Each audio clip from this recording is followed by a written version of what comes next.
The City of Montreal hosted another consultation on the Responsible Landlord Registry to seek public input on the new regulations. These regulations aim to hold landlords accountable through having them register rent increases, repairs, possible infestations, and more. Stay tuned to hear the recommendations made to further improve this regulation.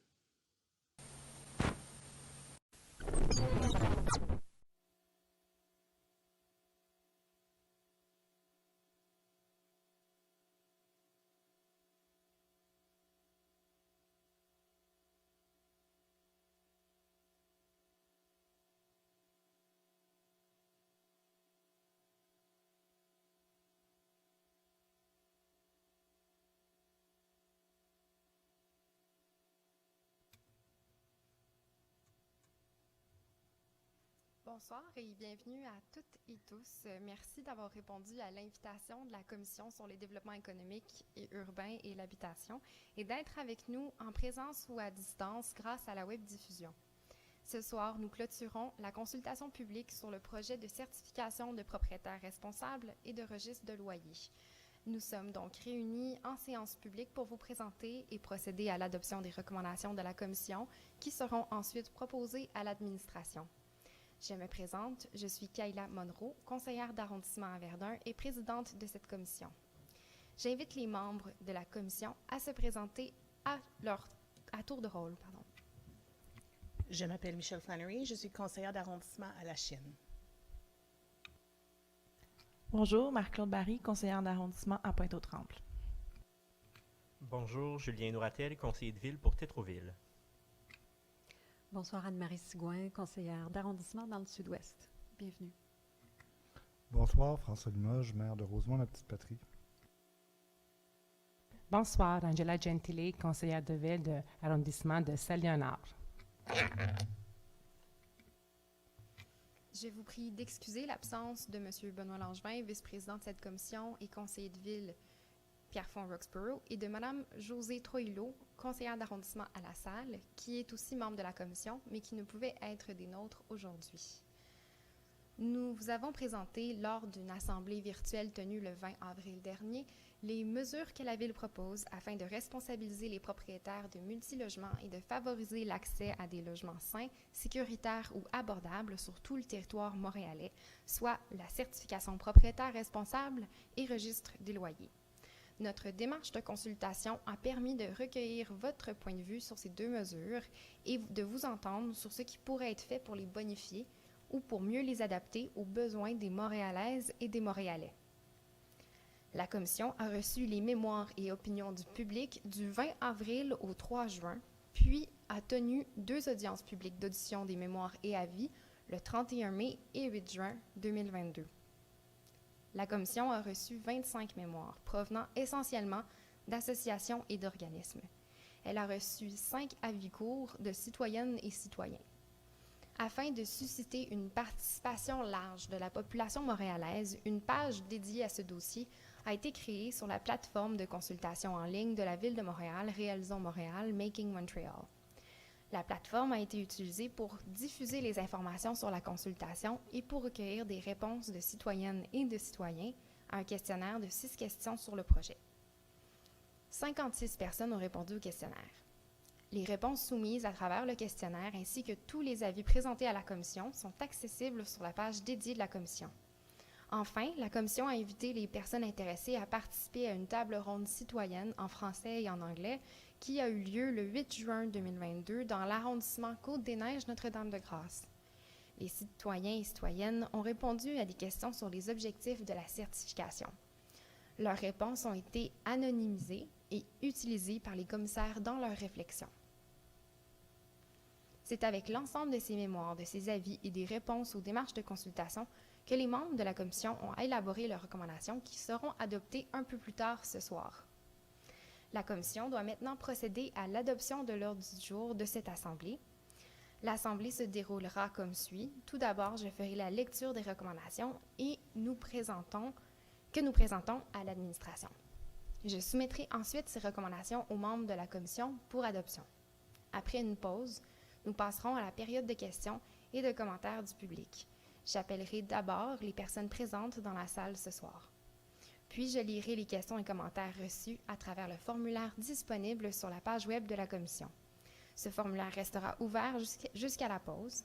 J'invite donc les personnes intéressées à soumettre une question ou un commentaire. Enfin, les membres de la commission pourront prendre la parole si elles ou ils le désirent. Je demande donc aux membres de la commission de proposer et ensuite d'appuyer l'ordre du jour. Monsieur Hainaut Rattel propose. Madame Sigouin seconde. Merci.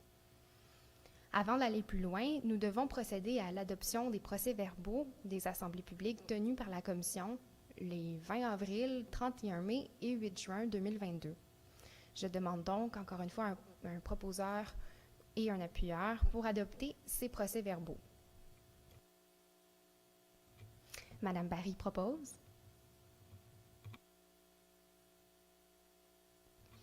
J'ai besoin de quelqu'un qui était présent aux 3 séances, malheureusement. Donc, quelqu'un qui était là pour les 3. Madame Sigouin, merci. Donc, le projet de recommandation est disponible sur la page web de la commission depuis 9 heures ce matin. Afin de procéder à la lecture de recommandations, avant, en fait, je souhaite remercier les personnes et les organisations et associations qui ont soumis un avis dans le cadre de la commission publique. La commission formule ses recommandations dans un contexte marqué par l'inflation et par une pandémie sans précédent qui a exacerbé la précarité financière de plusieurs franges de la population montréalaise. Les commissaires tiennent à souligner que la Ville de Montréal vit une importante crise du logement qui doit être reconnue comme telle par le gouvernement du Québec. Ce dernier détient les outils, les leviers juridiques et les ressources pour la contrer et doit prendre les moyens nécessaires face à l'urgence. À l'issue de discussions, les commissaires ont retenu une série de recommandations que nous vous présentons à l'instant.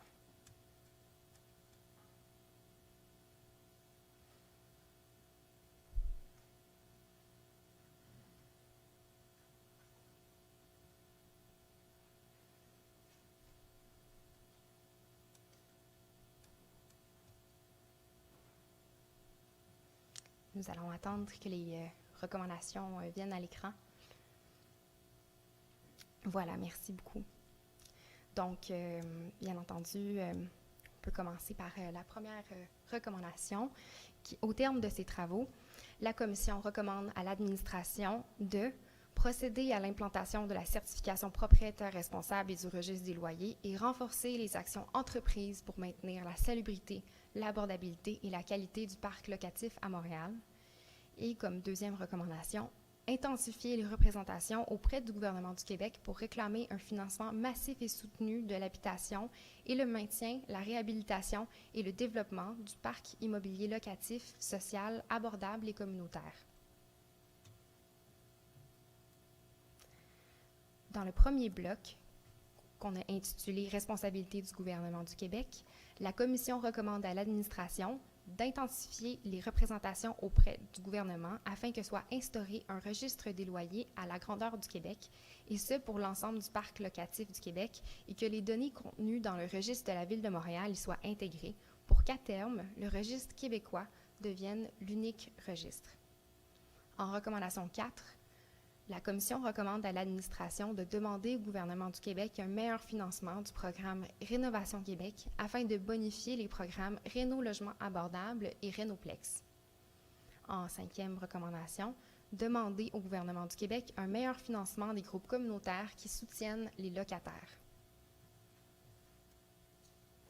Dans le deuxième bloc, pour un déploiement optimal de la certification propriétaire responsable, la Commission recommande à l'administration de prioriser les immeubles à inspecter sur la base des infractions pour insalubrité et travaux sans permis au règlement 03-096, puis suivre le phasage prévu à la certification propriétaire responsable. En septième recommandation, étendre l'application de la certification propriétaire responsable et du registre des loyers aux immeubles de 6 logements et plus.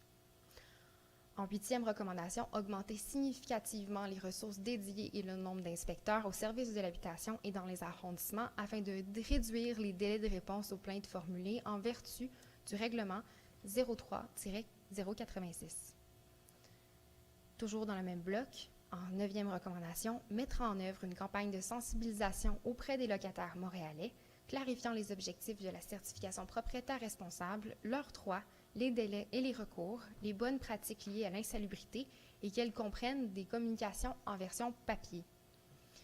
Mettre en œuvre, comme 10e recommandation, une campagne de sensibilisation auprès des propriétaires montréalais pour susciter l'adhésion aux objectifs de la certification propriétaire responsable et du registre des loyers.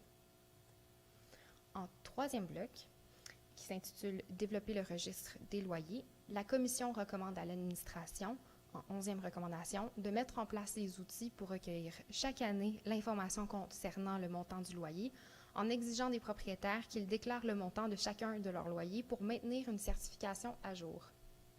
En 12e, mettre en place un processus de vérification des données contenues dans le registre et se doter de ressources techniques et humaines pour valider et traiter les données recueillies.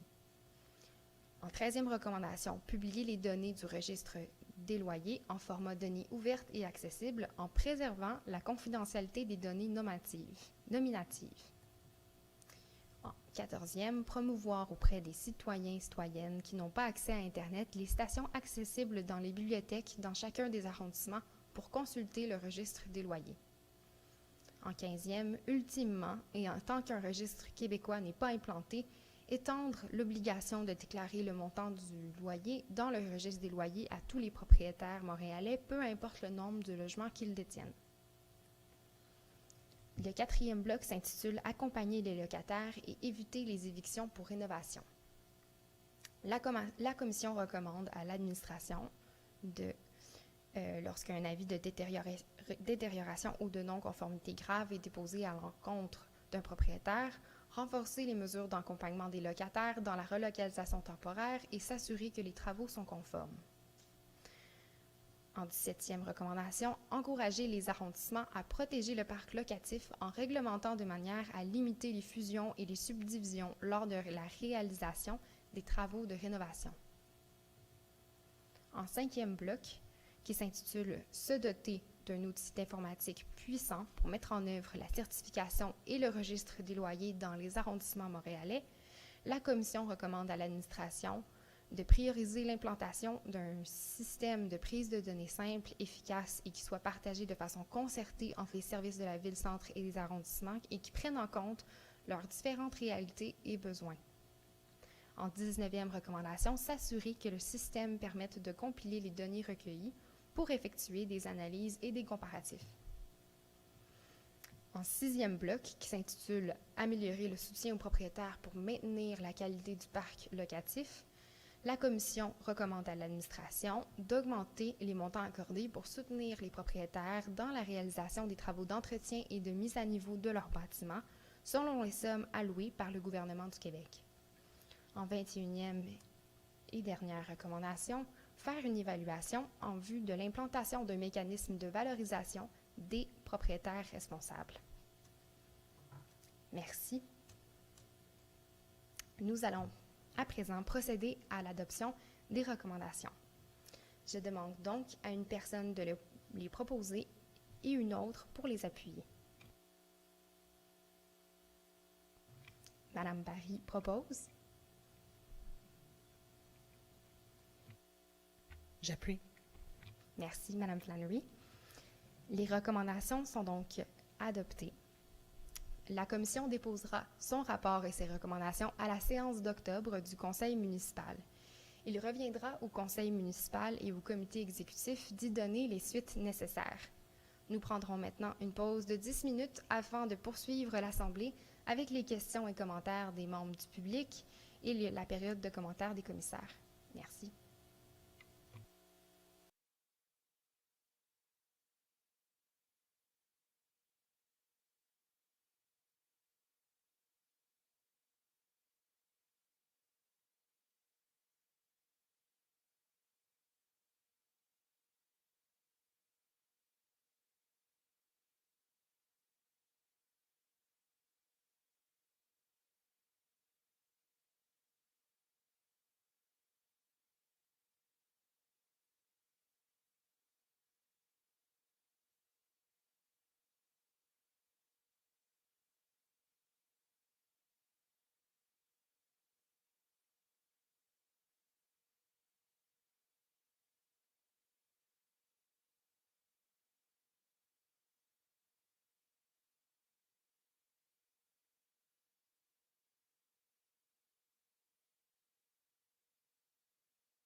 Bonsoir à nouveau.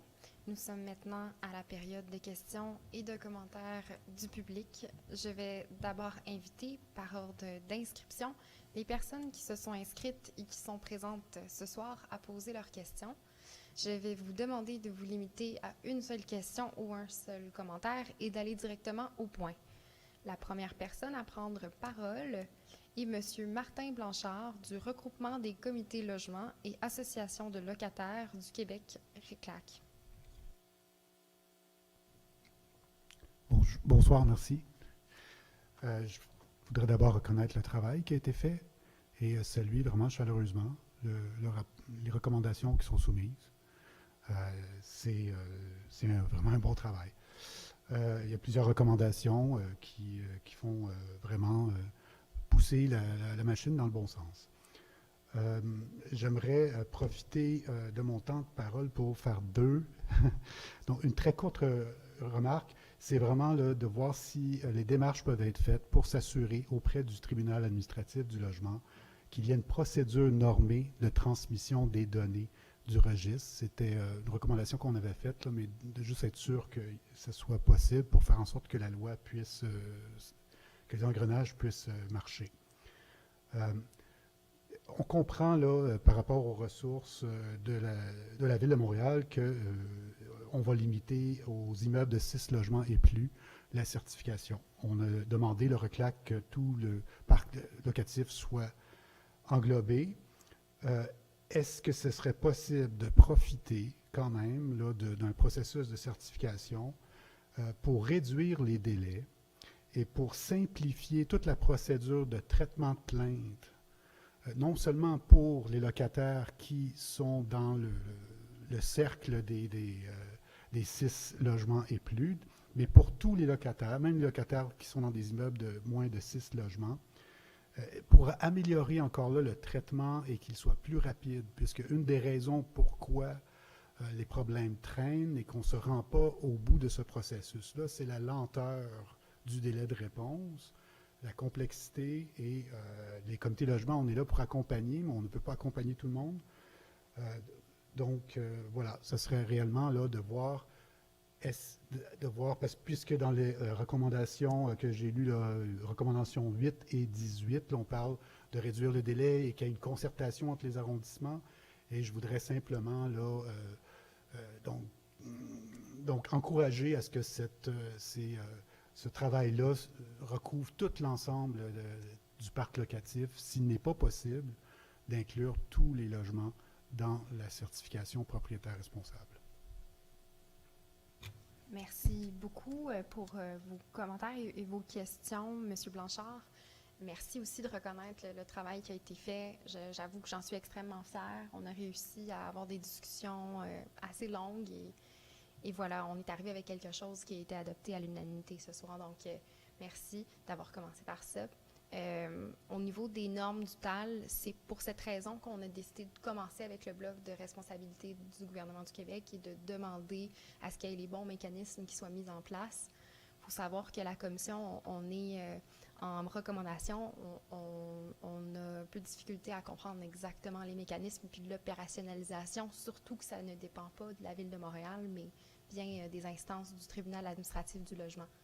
Mais c'est un bon point qui a été souvent soulevé, notamment par M. Hénault-Rattel, de faire de la vérification de données.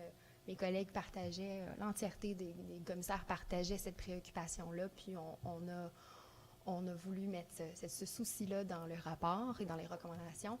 Finalement, pour le processus de traitement de plainte, effectivement, les recommandations 8 et les recommandations 18 vont en ce sens. On a demandé spécifiquement dans la recommandation 8 de réduire les délais de réponse, puis d'arriver à cette fin-là à travers l'augmentation des ressources dédiées, parce qu'ils ont entendu souvent en consultation que c'était manquant.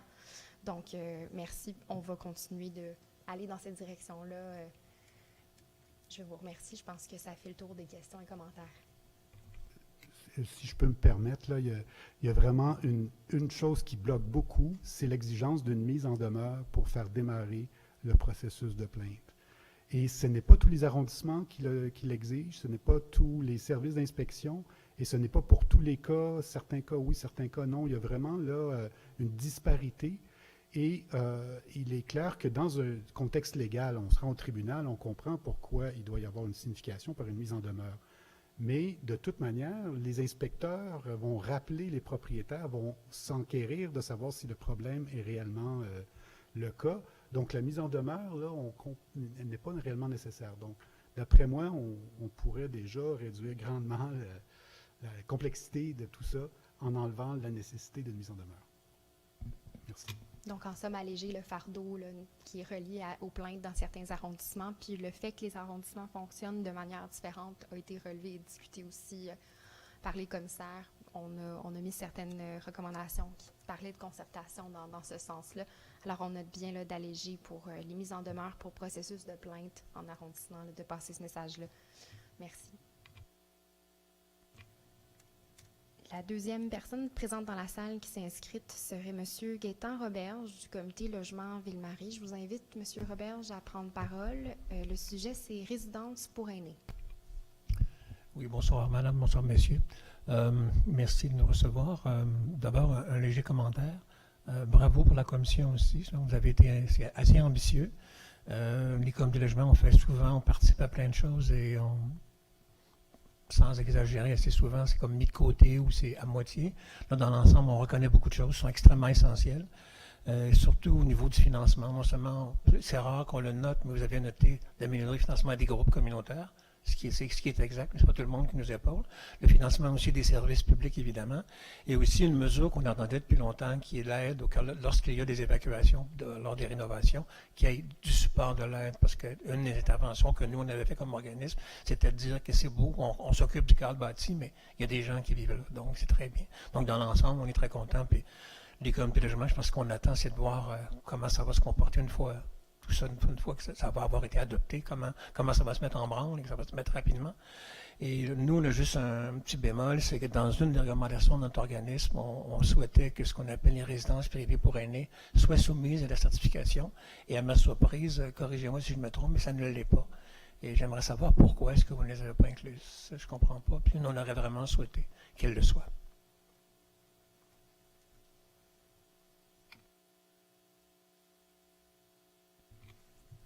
Je vous avoue que vous me prenez un peu par surprise avec les résidences pour aînés là, de mémoire comme ça. Je ne suis pas capable de me rappeler la justification de pourquoi ils ne sont pas inclus ou de confirmer même qu'elles ne sont pas inclus.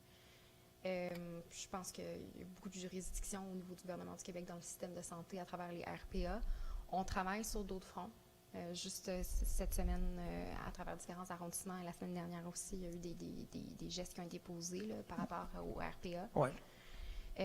Donc, j'invite un commissaire à répondre si quelqu'un a une idée. Sinon, on pourra vous revenir avec une réponse on aimerait complète. savoir la réponse, c'est important. Parce que je sais que lors de mon intervention, j'avais mentionné, je pense que vous le savez, mais je vais vous le redire, il y a quand même une forme de certification, mais c'est au niveau des services. Mais là, on n'est pas dans les services. On est dans le cadre bâti, l'habitation. Donc, c'est la salubrité qui est en cause et la sécurité des locataires. Alors, c'est pour ça que nous, on estimait que les résidences les privées pour les personnes âgées ne devraient pas être exclues, devraient être incluses dans la certification. Mais allez-nous revenir là-dessus. OK, merci. Je vous remercie de porter ça à notre attention. Puis, on a passé des dizaines d'heures à discuter pour arriver à ce rapport-là. Puis, ce point-là en particulier, on va vous revenir avec une réponse complète parce que il est effectivement important. Merci beaucoup.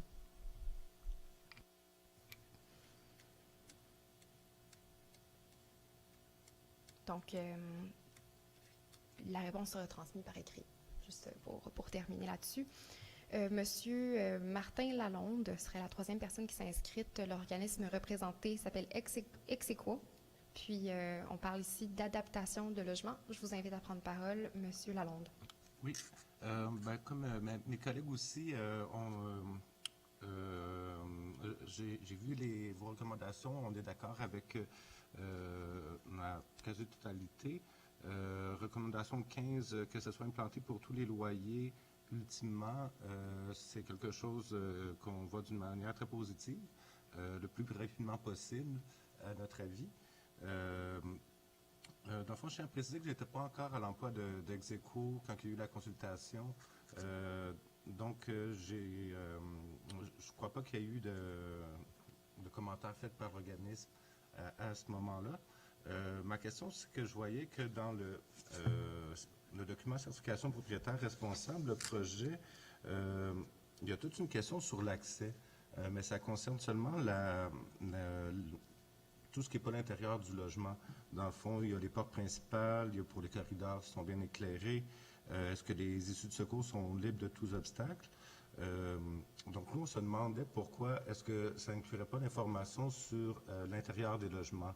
Dans le fond, ça serait simplement de rajouter est-ce que le logement il est minimalement accessible pour les personnes à mobilité réduite? Est-ce que les logements sont adaptables? La raison pourquoi, pour nous, ça serait vraiment intéressant, bon, vous savez, il y a une crise du logement actuellement, donc pour nos membres, trouver un logement qui est à la fois abordable et accessible ou habitable. Il y a des personnes qui ont besoin de logements adaptables, c'est-à-dire qui peut être habité par une personne en fauteuil roulant, qui peut avoir des adaptations facilement. Il y a d'autres personnes qui peuvent avoir simplement un membre de leur famille qui, lui, est à mobilité réduite. Donc, il pourrait avoir seulement un logement minimalement accessible pour que le membre de sa famille vienne le visiter. Donc, ça serait des informations simples à rajouter. Et ça serait vraiment intéressant parce que actuellement, c'est l'information est difficile à trouver. Encore aujourd'hui, j'ai reçu un courriel d'un coopérative de femmes, je crois, qui aurait des logements adaptables, mais qui n'arrivent pas à trouver des personnes pour l'occuper. Alors que nous, on sait aussi qu'il y a plein de gens qui attendent. J'ai reçu un autre courriel, quelqu'un qui attend depuis 5 ans pour un logement HLM qui est adapté. Donc, l'idée, ça serait de pouvoir faciliter la recherche pour la personne qui recherche un logement qui est habitable, pour les personnes à mobilité réduite et pour les propriétaires aussi qui en auraient à louer. Parce que souvent aussi, ce qu'on remarque, c'est que à partir, par exemple, du programme d'adaptation domicile de la Ville de Montréal, il y a des logements qui vont être adaptés et lorsque la personne quitte, le propriétaire va souvent simplement enlever des adaptations. Puis souvent, dans le fond, le propriétaire peut essayer de trouver, mais après un certain temps, s'il ne trouve pas, il va louer à quelqu'un d'autre. Donc, ça mène une situation où l'argent public, l'argent qui est maintenant de la Ville de Montréal, sert à financer des adaptations de domicile. Il n'y a déjà pas beaucoup de logements qui sont adaptés. Donc, le simple fait de pouvoir inclure cette information-là dans le registre, ça faciliterait la recherche de logement. C'est un commentaire. Merci beaucoup, M. Lalonde. Puis j'invite les commissaires à se prononcer s'ils veulent me signifier. Mais moi, je dois dire que c'est un point très important que vous amenez ici. Notre objectif, c'était, je pense, de mettre les bases et de répondre à la réglementation qui avait été soumise, mais nous devrions vraiment travailler vers l'accessibilité des logements, comme vous dites, parce que ça a été nommé à de maintes reprises, puis on l'a inclus aussi dans les considérants. On a trouvé ça important de faire une place pour parler des personnes qui ont des limitations fonctionnelles ou à mobilité réduite. Donc, on en a bien discuté, puis je crois qu'il est fort souhaitable que le registre continue de grossir et qu'il inclue aussi des données de ce genre-là pour faciliter l'accès et la recherche de logements. Je vous remercie d'avoir amené le point ce soir. Donc, s'il n'y a pas d'autres interventions, on va passer à Mme Louise Constantin de la Fédération de l'habitation coopérative du Québec, qui a comme sujet les coopératives d'habitation. Je vous invite, Mme Constantin, à prendre parole. Oui, alors merci, Madame la Présidente, membre de la Commission. Alors, nous avions déposé un mémoire, je dirais à l'encontre de mon collègue du Comité logement, pour demander que les coopératives d'habitation soient exclues en bonne partie de l'application de ce règlement-là, du fait que les coopératives sont autogérées, donc leurs membres sont à la fois, dans nos formations, on explique qu'ils sont à la fois locataires, mais propriétaires collectifs, et que la fixation des loyers, bien, ce sont les membres aussi qui les déterminent. Donc, je ne vois rien là, à ce sujet-là, d'une part. Et d'autre part, bien, si j'en déduis que les coopératives sont assujetties au règlement, ma question serait qui, autrement dit, si est-ce que ce serait comme le conseil d'administration ou quand on dit la coop, les gens disent souvent la coop. Enfin, la coop, c'est les gens qui y vivent, ce sont les membres, mais qui sont représentés par un conseil d'administration qui sont eux-mêmes membres et occupants. Donc, je ne sais pas si vous avez considéré ça et si on doit conclure que si elles ne sont pas nommées, c'est qu'elles sont assujetties au règlement. Je vous remercie.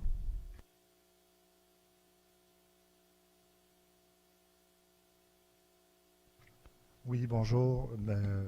Votre question est très pertinente. Effectivement, c'est quelque chose qu'on avait entendu lors des auditions. C'est peut-être pas quelque chose qui se retrouve dans les recommandations, mais ce que nous adoptons ce soir, ce n'est pas un règlement.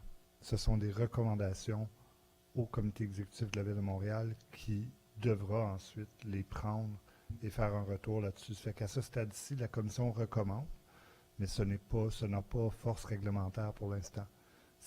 La commission a entendu et suite aux auditions, on prend ce qu'on entend, on débat entre nous et ce qu'il y a dans le document ce soir, c'est les recommandations à la Ville qui elle-même devra répondre à ces recommandations-là par la voie du comité exécutif. Donc, ça ne veut pas dire qu'un règlement ne se penchera pas. Si un jour ça devient un règlement, ce qu'on le souhaite, là, parce que c'est ce qu'on recommande, ça ne veut pas dire que le règlement ne tiendra pas en compte de ces spécificités-là et qu'il n'y aura pas différentes clauses dans la réglementation. Nous, ce que nous faisons, ce sont de grandes recommandations. C'est pour ça que vous ne le voyez pas, parce que vous êtes dans un niveau de détail technique. Nous, on a été dans des recommandations beaucoup plus générales. Merci beaucoup, M. Limoges. C'est effectivement, pour résumer, qu'on ne voulait pas être trop prescriptif dans exactement qui, au niveau des coops, serait inclus, mais que je crois que, comme l'a si bien dit M. Limoges, lorsque la réglementation détaillée va être faite, on va avoir les réponses aux questions. Est-ce que c'est le conseil d'administration ou l'ensemble des locataires qui sont dits responsables et de quelle manière ça va s'opérationnaliser? Ce qu'on a retenu aussi de votre très belle et bonne présentation de votre mémoire de qualité, c'est que le registre des loyers ferait quand même démontrer un petit peu les avantages d'une coop à l'ensemble de la population montréalaise. Puis ça, c'était un avantage qui est un peu indu de l'inclusion. Mais je me permettrais, si votre commission n'attire pas l'attention du comité exécutif, disons, le comité a beaucoup de choses à traiter et ça m'étonnerait qu'il soit sensible à cette particularité-là. Je vous remercie. Oui. On va certainement faire un suivi là, dans le cadre de nos travaux de commission. On va pouvoir ramener ce point-là pour questionner, puis comme élu, faire le suivi de votre demande. Merci, Mme Constantin. La prochaine personne ici a posé une question virtuelle. Donc, il s'agit de M. Ryan Kastner. M. Ryan Kastner a une question pour sujet short-term rental. Et la question se lit en anglais. Currently, there's a housing crisis and the future seems bleak. There are many short-term rental properties, en parenthèse Airbnb, and lax bylaws in place that facilitate our deteriorating housing market. Reintroducing these properties into the housing market for locals can help alleviate some pressure that is being felt. Will the city put in place stricter rules for short-term rental properties? Alors effectivement, la question du logement à court terme et de l'Airbnb préoccupe grandement. Je pense qu'on n'y a pas attaqué dans le cadre de ce mandat-ci, mais il préoccupe grandement l'ensemble des commissaires. On a tous déposé un rapport qui touche à la crise du logement, puis évidemment, comme le dit cette personne qui me pose la question, les Airbnb font partie là, des problématiques. Alors, je ne sais pas s'il y a un commissaire qui voudrait s'exprimer sur Mme Sigouin. Oui, merci, Madame la Présidente. Merci pour la question, Monsieur Kastner. Je feuilletais mon projet de recommandation pour retrouver l'endroit où on invite, on encourage en fait tous les arrondissements à se doter de mécanismes pour éviter les subdivisions et les fusions.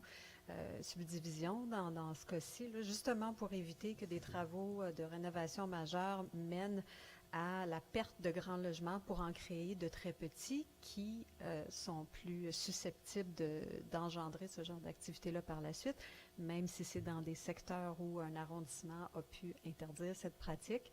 On sait que ça arrive quand même. Donc, c'était l'objectif là, de cette recommandation-là, dont j'oublie le numéro précis, mais elle est bien là. Oui, merci. On fait équipe. Là. C'est la recommandation 17 pour limiter les fusions et subdivisions. Puis, par rapport aux lois qui existent, là, ou à ce qu'on fait en arrondissement, les lois sont différentes d'arrondissement en arrondissement. J'ai devant moi ce qu'on fait à Verdun. Il n'y a aucune zone où l'hébergement touristique est autorisé, mais je ne veux pas qu'on s'attarde à un arrondissement. Il faut vraiment y aller cas par cas. La loi provinciale, elle permet la location occasionnelle de sa résidence principale à condition d'obtenir au préalable un numéro d'enregistrement auprès de la Corporation de l'industrie touristique du Québec. Et ce numéro d'enregistrement doit être publié en tout temps sur la plateforme de location. Alors, ça couvre un peu là, cette question. J'espère qu'on a bien répondu, Mr. Kastner. So, thank you for your question. And we can bring your preoccupation up in different instances, and we've put in a recommendation 17 that touches on divisions and subdivisions in boroughs. So I think that covers it for now, I hope. Thank you for asking your question virtually. And je pense que c'est ce qui clôt la période de questions. Alors, je vous remercie énormément. Nous... au nom de tous mes collègues, là, merci beaucoup de vous être déplacés et de nous avoir offert votre opinion sur les recommandations qui ont été déposées.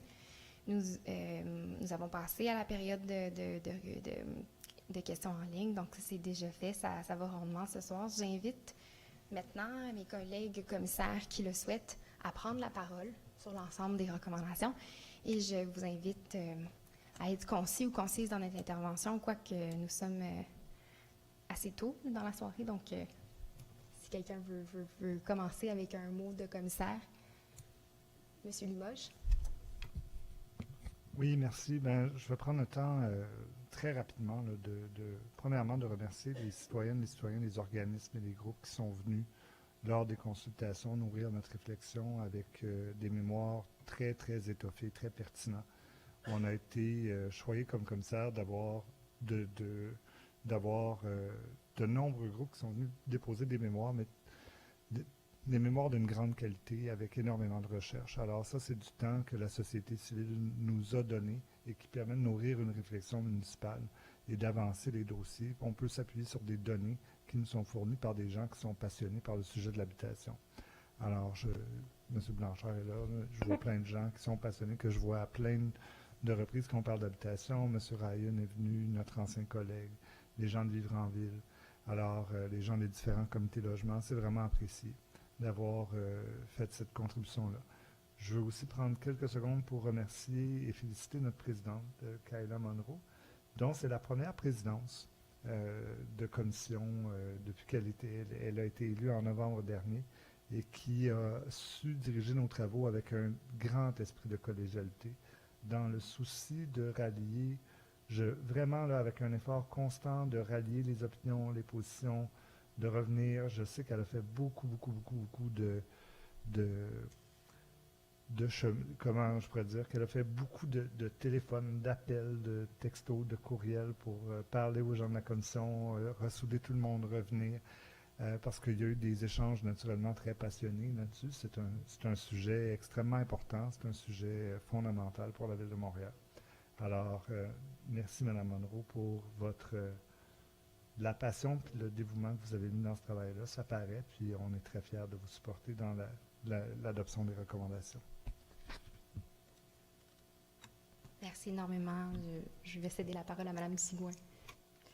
Merci. Alors, bien sûr, je seconde tout à fait les paroles de mon collègue M. Limoges et je tiens également, je pense au nom de tous les membres de la commission, à remercier le personnel, toute l'équipe du greffe, des commissions permanentes là, qui travaillent avec nous, qui font un travail vraiment assez formidable de synthèse parce que c'est ça, on discute pendant des heures, on fait ressortir des points, mais au final, il faut que tout ça soit colligé et fasse du sens, soit bien articulé, puis c'est beaucoup le travail de l'équipe des commissions permanentes. Alors, merci tout spécial à Mme Virginie Harvey.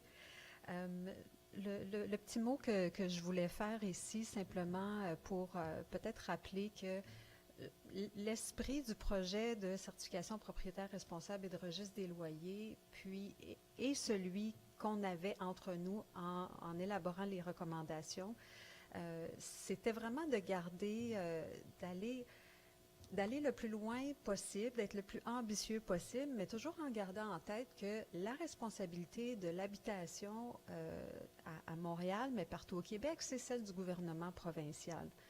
On fait tous des constats dans la société civile et comme élus que les choses ne vont pas assez loin, qu'il n'y a pas une reconnaissance suffisante des besoins urgents en logement, de situations qui sont déplorables et qui durent trop longtemps, qu'on retrouve vraiment partout à la grandeur du Québec, mais la situation est particulièrement aiguë à Montréal.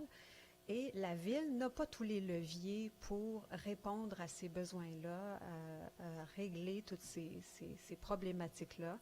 Alors, tout le projet se veut aussi un peu un drapeau levé à l'égard à l'attention du gouvernement du Québec pour dire, s'il vous plaît, travaillez avec nous, on a besoin de vous, prenez vos responsabilités et nous, ben voici ce qu'on peut faire, jusqu'où on peut aller, puis on va essayer d'aller aussi loin puis aussi vite qu'on peut. Mais bien sûr, on est limité dans les moyens et les ressources qu'on a. Alors, je voulais comme rappeler le contexte là, de l'exercice qu'on vient de faire. Merci.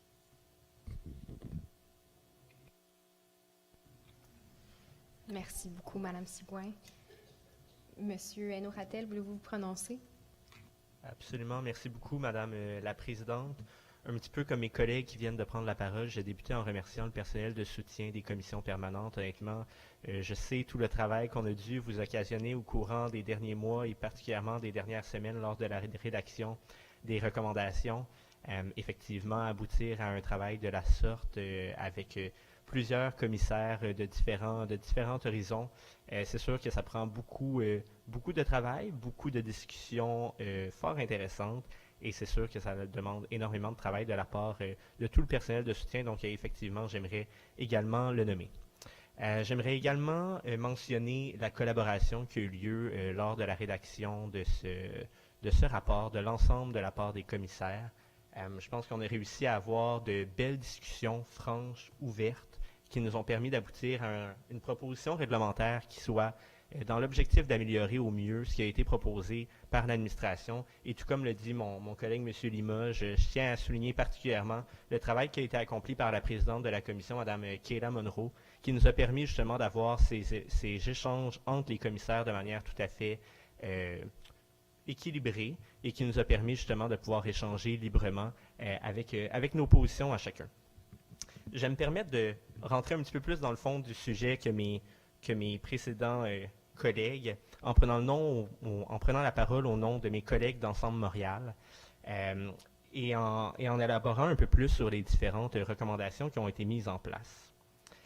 Je tiens tout d'abord à remercier toutes les parties prenantes qui ont pris part aux consultations, que ce soit par le dépôt des mémoires ou lors des audiences publiques, les différents organismes, les citoyens qui y ont participé. Il y avait énormément de sujets fort intéressants qui nous ont permis justement de nous pencher sur la rédaction de ces recommandations-là dans le rapport. Bien qu'imparfaite dans la forme actuelle, la certification de propriétaire responsable est selon nous un pas dans la bonne direction afin de mieux protéger les locataires de la Ville de Montréal face à des propriétaires qui peuvent parfois être négligents. Le plus grand défi dont fait face la Commission, c'est de s'assurer d'un juste équilibre entre les locataires et les propriétaires sans pénaliser les propriétaires qui sont déjà responsables. Alors, comme vous l'avez vu un peu plus tôt lors de l'adoption des différentes recommandations, mon parti est en faveur des recommandations qui ont été formulées dans le cadre du mémoire et des recommandations de la Commission, avec certains éléments cependant sur lesquels on souhaite aller un petit peu plus loin. Donc, je nomme les 3 éléments en question. Tout d'abord, on juge qu'il y a un petit peu de manque envers l'accompagnement des bons propriétaires. Deuxièmement, on considère qu'il y a une absence d'instauration de catégorie en ce qui concerne les cotes des bâtiments qui pourraient être évalués dans le cadre de la certification de propriétaire responsable et également l'obligation d'inspection des bâtiments de 10 ans et moins qui pourrait être retirée.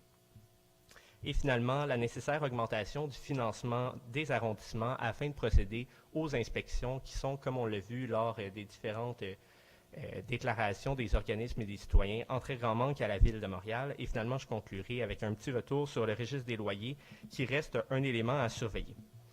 Donc, si je me permets de revenir sur le premier élément mentionné, donc il y a le manque d'accompagnement des bons propriétaires. On a vu dans le rapport de la Commission au chapitre 6 qu'il y a un chapitre à cet effet pour accompagner les propriétaires dans le cheminement de la certification. On trouve cependant que les recommandations à cet égard sont trop faibles dans la manière dont elles sont formulées et que les impacts qui peuvent en découdre ne sont pas nécessairement clairs, comme dans la recommandation numéro 21. On aurait souhaité, en plus de la hausse des sommes qui peuvent être allouées, ce qui est dans la recommandation 20, que certains critères d'admissibilité dans les programmes, notamment le programme Réno Logement Abordable, puissent être revus afin de justement permettre à plus de propriétaires d'accéder aux fonds disponibles. Afin d'améliorer la certification, vous avez peut-être vu dans la dernière semaine un organisme qui n'a pas pris part aux consultations de la part de la Commission, qui est l'Association des inspecteurs en bâtiment du Québec, et qui a été critique sur le projet de règlement sur la certification de propriétaire responsable et qui a proposé certaines pistes, selon nous intéressantes, de solutions pour améliorer la dite certification. Alors, la première solution qui était amenée par leur part, c'était d'instaurer des cotes selon l'état de dégradation des bâtiments afin d'échelonner les inspections dans le cadre de la certification de propriétaire responsable en fonction de l'état de dégradation. Donc, dans le fond, ce qui était proposé, c'est qu'il y ait une réglementation qui appelait, par exemple, de A pour des logements en très bon état jusqu'à E pour ceux qui sont en très mauvais état.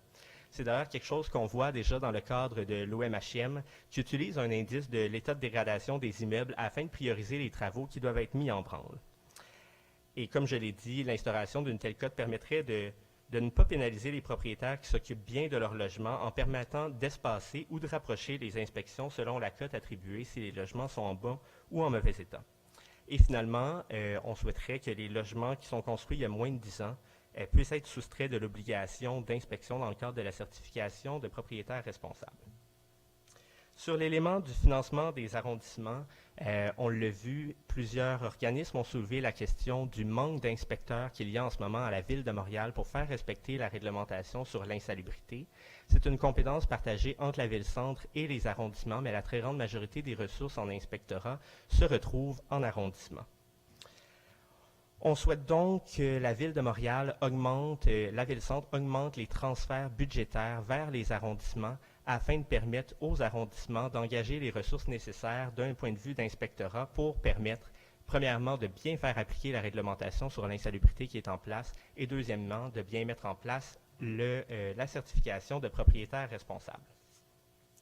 Finalement, en ce qui concerne le registre des loyers, on est quand même satisfait de la formulation et des recommandations qui sont émises dans le rapport, mais je souhaitais réitérer certains éléments sur ce point-là.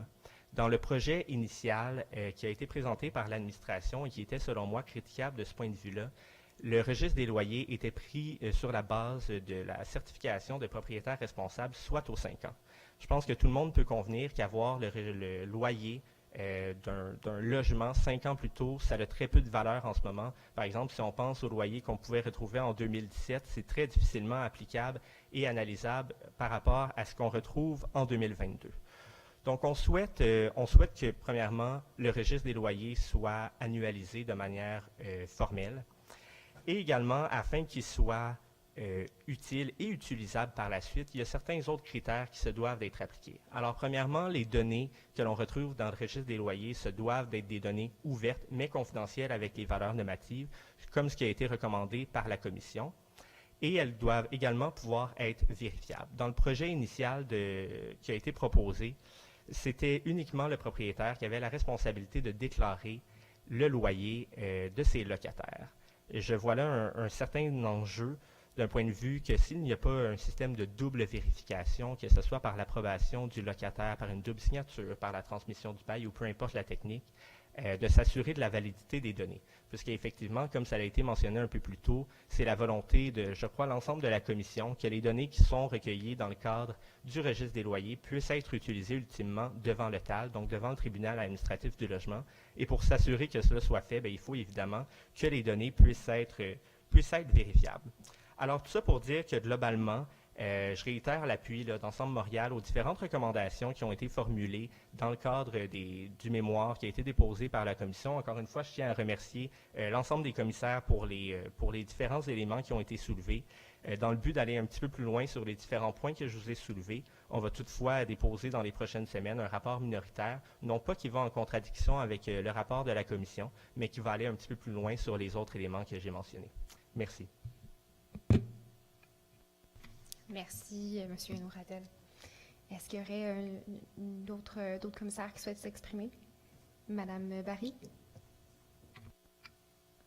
Alors, bonsoir, merci Madame la Présidente. Je serai brève, mais agréable. Donc, bonsoir mes collègues commissaires, bonsoir à tout le monde. Merci d'être là, d'avoir pris le temps de vous déplacer, d'avoir envoyé des mémoires vraiment étoffés, pertinents. Ça confirme vraiment que les enjeux de logement sont au cœur des préoccupations des citoyens, puis c'est un enjeu majeur qu'il faut adresser. Pour dire vrai, ce soir, je suis vraiment fière de ce qu'on présente. Je suis d'avis que nos recommandations sont à la hauteur de la crise du logement et de l'abordabilité, qui réussissent à renverser le fardeau de la preuve vers les propriétaires plutôt que les locataires, et qui tiennent compte des enjeux qui ont été soulevés dans les mémoires, qui étaient de grande qualité d'ailleurs, qu'on a étudiés.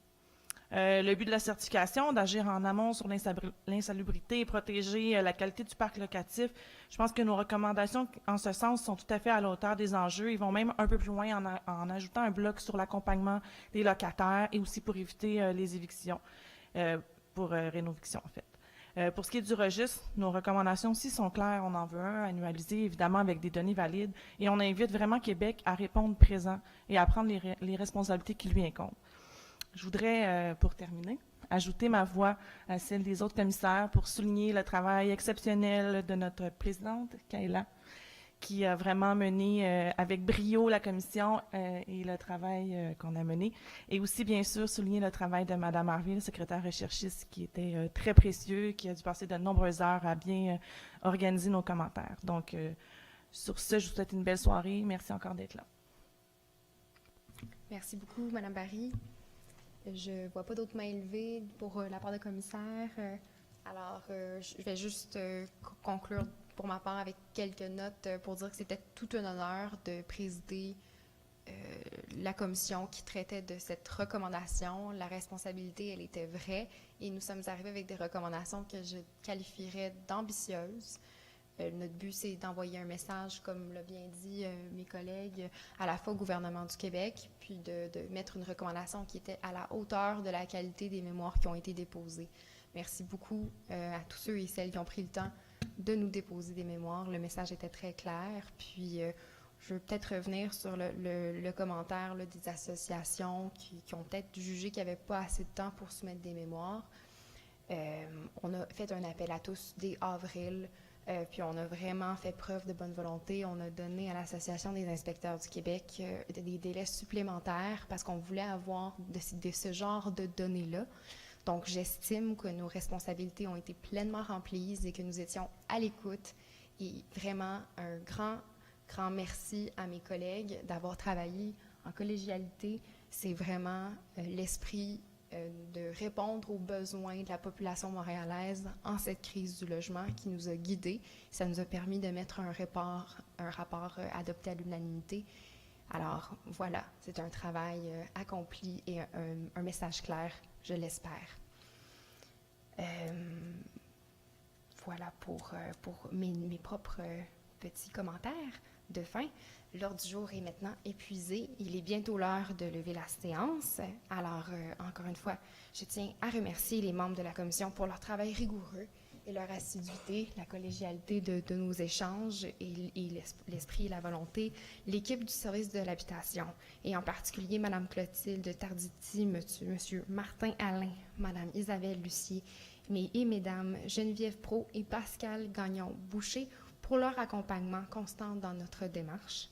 Et à nouveau, toutes les personnes qui ont participé à cette consultation publique, nous avons émis des recommandations, encore une fois, qui sont assez ambitieuses, mais c'était le résultat de nos échanges et le résultat de notre lecture des mémoires qui ont été déposées. Alors, sur ce, je déclare la séance levée et je vous souhaite à toutes et tous une bonne soirée.